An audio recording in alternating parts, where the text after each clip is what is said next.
Hello, जानकीज किचनमध्ये आपले खूप खूप स्वागत आहे। बटाट्याची भाजी आपल्याला पातळ भाजी करायची। ही एक तोंडी लावण्याची किंवा तोंडाची चव वाढवणारी भाजी आहे। उपवासाची वस्तू आहे। आज आपण उपवासासाठी बटाट्याची खमंग भाजी करणार आहोत। पातळ भाजी, थोडीशी अंगापुरते पाणी। त्याच्यासाठी कढई ठेवलेली आहे।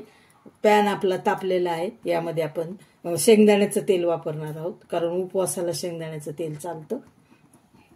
आपल्याला याला मोहरी चालत नाही उपवासाला।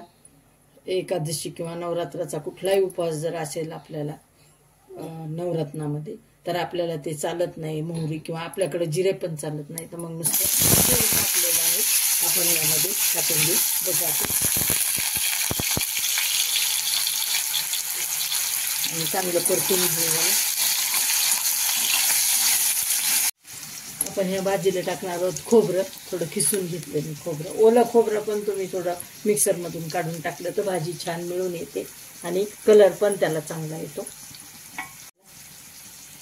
कूट टाकू याला आपण। तुम्ही कमी जास्त टाकू शकता। मी थोडंच कूट टाकलेलं आहे। याला छान असं परतून घ्यायचं। याला टाकून घेऊ आपण तिखट। कमी जास्त तुमच्या चवीप्रमाणे तुम्ही तिखट कमी जास्त टाकू शकता।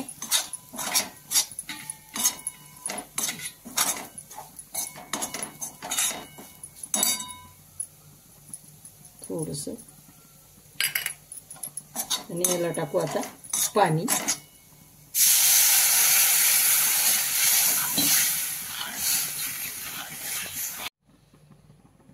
त्याला टाकू चवीपुरतं मीठ थोडंसं,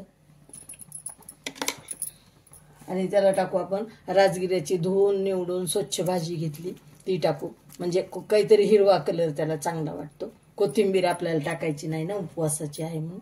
ही राजगिऱ्याची भाजी अशी मी होती चिरलेली आहे ती, त्यामुळं म्हणलं हे टाकून घेऊ आपण, कलर छान वाटतो। आपली बटाट्याची भाजी तयार झाली बघा मैत्रिणींनो आणि प्रेक्षक। ही आपली उपवासाची स्पेशल बटाट्याची भाजी, आपली रस्सा भाजी तयार झाली। किती सुंदर कलर आलेला आहे।